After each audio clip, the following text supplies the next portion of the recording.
우리는 다시 한 해 첫 걸음인 그라운드 지로 지점에 서 있습니다. 이 그라운드 지로라는 말은 말 그대로 제일 낮은 밑바닥을 의미합니다. 새해가 이제 막 시작했고 아직 무엇을 쌓아 올리지도 못한 그냥 맨 밑바닥입니다. 원래 1945년 일본 히로시마와 나가사키에 투하된 원자폭탄 피폭 지점을 지칭하는 말이 그라운드 지로였습니다. 바로 다음 해였던 1946년에 뉴욕 타임스의 한 기자가 폐허가 된 그 지역을 그라운드 지로라고 부름으로써 이 말이 시작이 되었습니다. 모든 조형물이 완전히 다 사라져 버리고 아무것도 없는 상태, 아무것도 없이 맨 바닥만 남은 상태를 바로 그라운드 지로라고 불립니다. 특별히 2001년 9월 11일 뉴욕에서 발생했던 세계 무역센터 테러 참사 이후에 다시 세워진 무역센터 건물 그리고 메모리얼 파크 기념탑에는 그라운드 지로라는 말이 공식적인 대명사로 사용이 되었습니다. 공식적인 집계로는 2,977명이라는 많은 사람들이 떼죽음을 당한 아비규환의 대지옥이었지만 그것에 굴하지 않고 다시 처음 원점부터 다시 일어서겠다라는 미국의 강한 의지를 이 그라운드 지로라는 말에서 읽을 수가 있습니다. 사람들은 살아가면서 한두 번 인생의 그라운드 지로를 경험합니다. 자신의 실수에서 비롯됐든지 아니면 외부에서 강압적인 그런 다른 일에 의해서 그랬던지 살다 보면 어쩔 수 없이 다시 맨 바닥에서 시작하는 때가 있습니다. 어떤 사람들은 그 지역을 벗어나지 못하고 그냥 무너져서 인생을 접는 경우도 있습니다. 반대로 또 어떤 사람은 그 절망의 지점에서 기존에 가졌던 자신의 생각과 삶의 태도를 던져버리고 더 새롭고 강한 사람으로 탈바꿈되는 경우도 있습니다. 성경에 보면 수많은 신앙의 인물들이 그라운드 지로의 경험을 했습니다.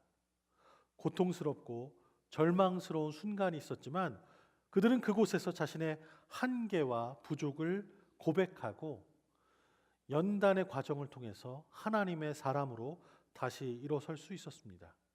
아무리 형편없는 사람이라고 할지라도 그저 평범한 사람이라고 할지라도 그라운드 지로를 잘 통과하면 전혀 다른 인물로 부상하게 됩니다. 메소포타미아 지방에 살았던 촌사람이었던 아브라함이 떠돌이 나그네 길을 통해서 믿음의 조상으로 발전하게 됩니다. 남의 발꿈치나 붙잡던 야곱이 하나님을 이긴 이스라엘로 거듭나게 되었습니다. 홍해 바다라는 그라운드 지로 지점을 건넌 모세는 민족의 지도자가 되었습니다. 사자굴에서 나온 다니엘도 그리고 뜨거운 풀무불에서 나온 그의 친구 사드락, 메삭, 아벳느고가 담대한 믿음의 용사로 우뚝 섰습니다. 그라운드 지로에서 일어섰기 때문이었습니다. 새해 첫 주 우리는 그라운드 지로에 서 있습니다. 이곳에서 우리는 올 한 해 어떻게 살아가야 할지 우리가 품고 꼭 붙들고 살아야 될 지혜를 찾아야 합니다. 오늘 설교 제목이 좀 깁니다. 전기가 나가면 불이 켜지지 않습니다. 우리 한번 다시 읽어볼까요? 전기가 나가면 불이 들어오지 않습니다. 전기가 나가면 불이 켜지지 않습니다. 지난 며칠 동안 우리가 폭설에 그냥 어려움을 겪는데 혹시 집에 전기 나가신 분 계세요?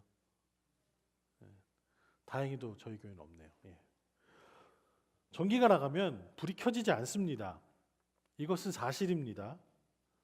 하지만 우리는 그 사실을 무시한 채 살아갑니다. 우리 인간은 습관의 동물입니다. 그래서 많은 일을 하는데 생각 없이 그냥 하던 대로 그냥 하는 경우가 있습니다. 머릿속에 자동 운행 장치가 들어있는 것처럼 그냥 어떤 일들은 하는 대로 그냥 합니다. 특별히 뭐 더 생각하고 고민하지 않아도 그냥 하던 대로 합니다. 예를 한번 들어보겠습니다. 전기가 나갔는데 캄캄한 방에 들어가서 계속 스위치를 올렸다 내렸다 이렇게 해보신 적 있으시죠? 저만 그런가요? 저만 바본가요? 예. 전기가 나갔으니 불이 켜지지 않는다는 것을 우리 모두가 잘 알고 있습니다. 그럼에도 불구하고 우리는 적어도 한 번씩 스위치를 올렸다 내렸다 이렇게 다 해봅니다. 전기가 나간 것을 알고도 계속해서 스위치를 올렸다 내렸다 반복을 합니다. 사실 이것은 전기뿐만 아니라 삶에 있는 모든 것에 적용할 수 있는 진리입니다. 우리 믿는 사람들의 영적 생활에도 마찬가지로 적용할 수 있습니다. 우리가 영적인 능력이 없이 삶 속에서 빛을 발하고 살 수는 없습니다. 힘과 능력의 원천이신 하나님께 연결되어 있지 않고서는 우리는 우리의 삶의 의미를 찾거나 또 진리를 선포하면서 살아갈 수 없습니다. 대부분의 그리스도인들이 그렇다고 머릿속으로는 인정을 합니다. 영적으로 전혀 충전이 되어 있지 않고 있으면서도 많은 그리스도인들이 여전히 그리스도인의 빛을 비추며 살려고 노력을 합니다. 전기가 나가면 불이 켜지지 않습니다. 이 진리는 창조의 순간에서도 나타난 진리입니다. 창세기 1장에 보면 땅이 혼돈하고 공허하며 흑암이 깊음 위에 있을 때에 하나님께서 창조하기 시작하셨습니다. 하나님이 말씀으로 천지를 창조하시기 바로 이전에, 바로 그 전에 하나님의 영은 수면 위에 운행하셨다. 성경은 그렇게 이야기를 합니다. 하나님의 영이 그곳에 계셨습니다. 그리고 하나님께서 말씀으로 이르시기를 빛이 있으라. 그랬더니 빛이 생겨났습니다. 하나님께서 빛을 밝히기 전에 전 우주는 능력의 근원과 연결되어야 했습니다. 그리고 그 힘의 근원은, 능력의 근원은 바로 성령님, 하나님의 임재였습니다. 하나님의 영이 없이는, 하나님께서 그곳에 계시지 않고서는 전 우주는 그저 공허한 암흑에 불과할 수밖에 없었습니다. 우리가 전기 스위치를 아무리 열심히 올리고 내리고 반복을 해도, 하루 종일 그것을 해도 그저 캄캄할 뿐이었습니다. 이 우주적 원리에 따라서 빛은 그 힘의 원천에 붙어 있지 않으면, 연결되어 있지 않으면 켜지지 않게 됩니다. 이 원칙은 우리 모두에게, 우리 모든 삶에 적용이 됩니다. 왜냐하면 우리 모두는 하나님의 창조물 중에 하나이기 때문입니다. 전 우주가 하나님의 힘의 근원 없이 돌아갈 수 없다면 우리도 멈출 수밖에 없습니다. 자, 제 논리를 잘 따라오고 계시죠? 예. 아마도 이 원리가 어떻게 작용하는지 우리는 예수님의 삶 속에서 살펴볼 수 있습니다. 마가가 기록하기를 그때 예수께서 갈릴리 나사렛으로부터 와서 요단강에서 요한에게 세례를 받으시고 라고 적었습니다. 예수님은 그의 30년 인생의 대부분을 나사렛이라는 작은 동네에서 사셨습니다. 이 나사렛에서 어떻게 사셨는지 우리는 잘 알지 못합니다. 그 삶의 기록이 거의 없기 때문에 나사렛에서 무엇을 하고 사셨는지, 어떤 에피소드들이 있었는지 그 30년 동안의 일은 우리가 잘 모릅니다.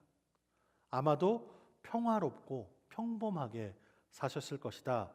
우리는 그렇게 짐작을 합니다. 그때 예수님은 이렇게 평범하고 평화롭게 살고 있었던 그 삶을 떠나서 새로운 삶을 살게 되셨습니다. 자신의 평안한 고향 마을에서 안락하게 살 수 있었는데 그곳을 떠나서 가르치시고 치유하시는 사역을 시작하게 되셨습니다. 나사렛이란 편한 집을 떠나서 거리에서 주무셨습니다. 안전한 목수의 일을 버리고 길거리 생활이 시작된 것이었습니다. 평안하고 평범한 삶을 떠나서 십자가로 향한 길을 걷게 되셨습니다. 바로 그때 요한은 요단강에서 세례를 주고 있었습니다. 하나님을 떠나서 살았던 사람들이 하나님께로 돌아오고자 하여서 세례 요한에게 모였습니다. 이기적인 마음, 미움에 가득한 삶에서 돌이켜서 하나님을 사랑하고 이웃을 사랑해야겠다는 새로운 삶을 살기로 그들이 결단을 했습니다. 그래서 그들은 회개하기로 하였고 세례 요한에게 나왔습니다. 그리고 하나님의 용서를 상징하는 회개의 세례를 받게 되었습니다. 그 많은 사람들 중에 끼어서 예수님도 세례를 받게 되었습니다. 하지만 예수님은 다른 사람들과는 다르게 회개할 필요가 없으셨습니다. 예수님은 하나님을 떠난 적도 없었습니다. 하나님께 등을 돌린 적도 없었습니다. 예수님은 죄가 없으신 분입니다. 회개할 것이 하나도 없으신 그런 분이었습니다. 하지만 다른 사람들처럼 예수님도 그가 살고 있었던 옛날의 삶을 떠나서 새로운 삶을 살기로 작정을 하셨습니다. 그리고 다른 사람들과 똑같이 예수님도 하나님께 순종하기로 그렇게 결단을 하셨습니다. 그래서 하나님의 뜻에 자신의 삶을 온전히 맡기기로 작정하셨습니다. 그래서 세례 요한의 반대에도 불구하고 예수님은 사람들과 함께 요단강에 나오셔서 세례를 받으셨습니다. 오늘 본문에 보면 예수님께서 세례를 받자마자 아주 중요한 일이 하나 벌어집니다. 바로 하늘이 찢어져서 열리고 성령님이 내려오셨습니다. 우리가 하늘이 찢어져서 열렸다는 것을 잘 알아두어야 합니다. 왜냐하면 예수님께 내려와 임한 영은 바로 하늘에서 내려온 하나님의 영이기 때문입니다. 성령의 능력이 성부 하나님으로부터 내려와서 성자 예수님을 채우고 계신 것이기 때문입니다. 그리고 하나님께서 말씀하시기를 너는 내 사랑하는 아들이라 내가 너를 기뻐하노라 그렇게 선포하셨습니다. 이 사건은 매우 중요한 사건입니다. 왜냐하면 제가 설교에 처음부터 이야기한 원리를 잘 보여주고 있기 때문입니다. 예수님의 능력도 전능하신 성부 하나님께로부터 온 것이기 때문입니다. 하나님의 능력이 없이는 예수님도 그가 행하신 모든 일들을 하실 수 없었기 때문입니다. 병든 사람들을 고치거나 마귀들을 쫓으실 수 없었을 것입니다. 오병이어의 기적을 행하시거나 바다를 잔잔하게 하실 수 없으셨을 것입니다. 자신을 부인하고 도망친 제자들을 용서하거나 사람들을 위해서 십자가에 못 박혀 기꺼이 돌아가실 수도 없으셨을 것입니다. 세상을 위해 죽임당하신 어린 양이 되지 못하셨을 것입니다. 물론 하나님의 아들이시고 전능하신 하나님의 성육신이 되신 분이 바로 예수님이십니다. 이적을 행하시기 위해서 특별한 어떤 능력을 빌려 오셔야 하시는 그런 분은 아니십니다. 왜냐하면 그는 전지전능하신 분이 인간의 몸을 입고 이 땅에 오신 분이기 때문입니다. 그럼에도 불구하고 우리를 위해서, 우리의 이익을 위해서 하나님께서 친히 그 진리를 예수 그리스도의 세례를 통해서 보여주고 계신 것입니다. 전기가 나가면 불이 켜지지 않습니다. 예수님께서는 그가 살아오셨던 것처럼 사실 수 있었습니다. 왜냐하면 하나님의 영적 능력이 그 안에 충만했기 때문입니다. 칠흑 같은 어둠 속에서도 밝은 빛을 비추실 수 있었습니다. 왜냐하면 그 능력이 예수님 안에 가득했기 때문입니다. 이 전 우주에서 유일한 진짜 영적인 힘은 바로 전능하신 하나님께 있습니다. 예수님께서는 바로 이 영의 능력이시고 지금도 그 능력을 가지고 계십니다. 참으로 많은 그리스도인들이 영적인 능력을 받지 않고 그리스도인의 삶을 살려고 노력을 합니다. 능력이 없는데도 불구하고 빛을 비추며 살아가려고 노력들을 합니다. 기도하지 않고 말씀을 읽지 않고 참된 삶의 의미를 깨우치려고 그럴 수 있다고 생각하면서 살아갑니다. 그리스도를 삶 속에서 바라보지 않으면서도 예수 그리스도를 위해서 살려고 노력을 합니다. 전기가 나간 캄캄한 방에서 스위치를 올렸다 내렸다 하는 사람들처럼 하루 종일 해도 불이 들어오지 않는 의미 없는 일을 하고 있습니다. 우리는 스스로 참된 그리스도인의 삶을 살아갈 수 없습니다. 그리스도인의 삶을 살 수 있는 유일한 길은 우리를 비우고 위로부터 내려오는 영적인 능력으로 충만함을 입어야만 합니다. 여러분, 올 새해가 밝았는데 올 한 해 어려움을 이겨나가는 힘을 갖기 원하십니까? 용서하는 능력을 갖기 원하십니까? 옛사람을 뒤로 하고 앞으로 나아가길 원하십니까? 여러분의 삶 속에서 기적을 체험하기 원하십니까? 그렇다면 예수 그리스도께 여러분의 삶을 맡기십시오. 한 발만 살짝 담그지 마시고 삶 전체를 100% 하나님께 맡기시기 바랍니다. 옛사람, 옛날 모습은 뒤로 하고 십자가를 바라보시기 바랍니다. 죄에서 돌이켜서 하나님을 바라보시기 바랍니다. 하늘에서 내려주시는 능력으로 충만하시기 바랍니다. 전기가 나가면 불이 켜지지 않습니다. 이것은 우주적인 원칙입니다. 문제는 우리가 사는 세상은 다르게 믿고 있다는 것입니다. 우리가 사는 세상은 어느 곳에도 의지하지 말고 스스로 잘 할 수 있다, 그렇게 가르칩니다. 내 인생은 네 것이다. 그러니까 네 마음대로 해라. 네 인생은 네가 왕이다. 그렇게 얘기합니다. 하지만 그렇게 되지 않습니다. 집에 불이 나가면 그 소형 발전기를 사다가 집에다 꽂아놓고 기름 잘 넣고 제네레이터 사서 불을 밝힐 수 있습니다. 거기 기름 떨어지면 기름도 넣으면 됩니다. 하지만 영적 발전기라는 건 없습니다. 우리 스스로 영적 능력을 만들어낼 수 없기 때문입니다. 오직 하나님만이 우리에게 주실 수 있습니다. 사람들은 스스로 하나님이 되려고 노력을 합니다. 스스로 자기 능력으로 살려고 노력을 합니다. 스스로의 능력으로, 지식으로 자신을 구하려고 노력을 합니다. 하나님으로부터 떠난 인생이 하나님 없이 살 수 있다고 그렇게 생각하는 것입니다. 그래서 기도도 잃어버립니다. 말씀도 잃어버립니다. 하나님으로부터 연결되어 있지 않으니 더 이상 불이 켜지지 않습니다. 전기가 나가면 불이 켜지지 않습니다. 전능하신 하나님만이 우리가 풍성한 삶을 경험하게 할 수 있는 유일한 능력의 근원이 되십니다. 믿음으로 하나님을 바라보시고 하나님께 헌신하시기 바랍니다.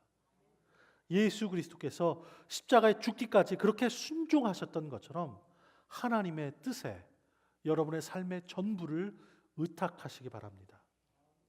전능하신 하나님께서 능력으로 충만하게 하시도록 기다리십시오. 그러면 하나님의 놀라운 빛이 여러분의 삶을 통해서 비추게 될 것입니다. 오늘이 첫 주일입니다. 올 하나의 첫 시작입니다. 우리가 첫 단추를 잘 꿰야 하듯이 첫 걸음을 잘 걸어야 합니다. 이것이 진리입니다. 하나님께 붙어 있지 않으면, 하나님과의 사귐이 없으면, 하나님의 능력의 영이 우리 안에 거하시지 않고는 능력의 삶을 살 수 없습니다. 하나님을 꼭 붙드시고 시간을 구별하셔서 말씀도 읽고 기도도 하고 예배도 하고 찬양도 하는, 그래서 주님의 능력으로 충만해지는 저와 여러분 되시기를 주님의 이름으로 축원합니다. 기도하시겠습니다.